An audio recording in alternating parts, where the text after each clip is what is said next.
Bismillahirrahmanirrahim. Assalamualaikum dan salam sejahtera. Saya Ahmad Fahim Adla daripada SMK Seremban 2, NEA 4109. Pada hari ini, saya ingin menyampaikan sedikit tentang sebuah novel yang sangat menarik, iaitu novel Salahuddin Al-Ayyubi karya Abdul Latif Talib.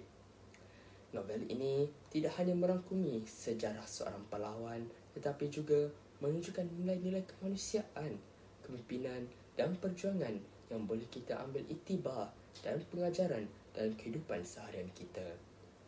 Sebelum saya meneruskan, marilah kita sama-sama mengenali penulisnya dahulu.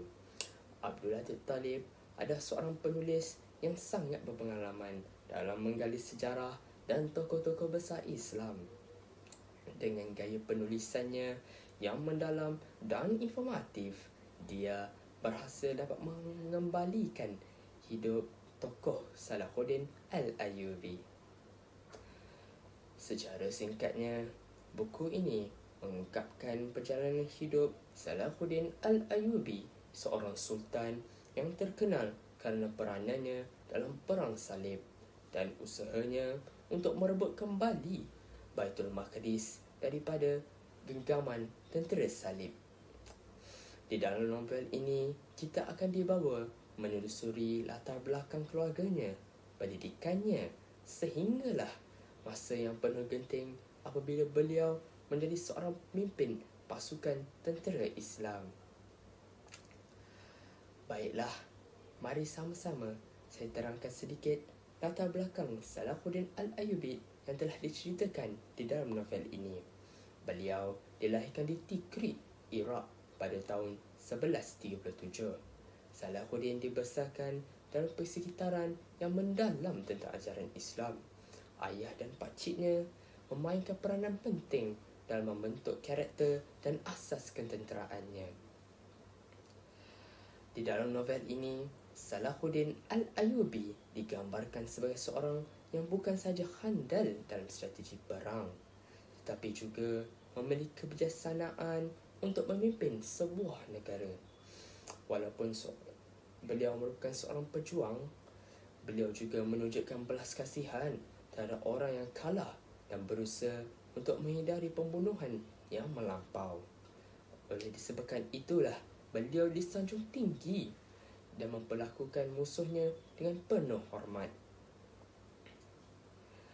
Di dalam novel ini, kita melihat bagaimana beliau mampu menyatukan berbagai suku dan golongan untuk satu tujuan yang sangat mulia. Kekuatan moral dan karismanya telah menjadi contoh yang sangat penting, terutamanya di zaman kita sekarang di mana kepimpinan yang baik sangatlah diperlukan. Salahuddin bukan hanya dikenali sebagai pejuang, tapi juga sebagai pemimpin yang adil dan bijaksana. Salahuddin adalah seorang yang bijaksana dalam membuat keputusan berdasarkan pertimbangan yang matang dan penuh dengan kebijaksanaan.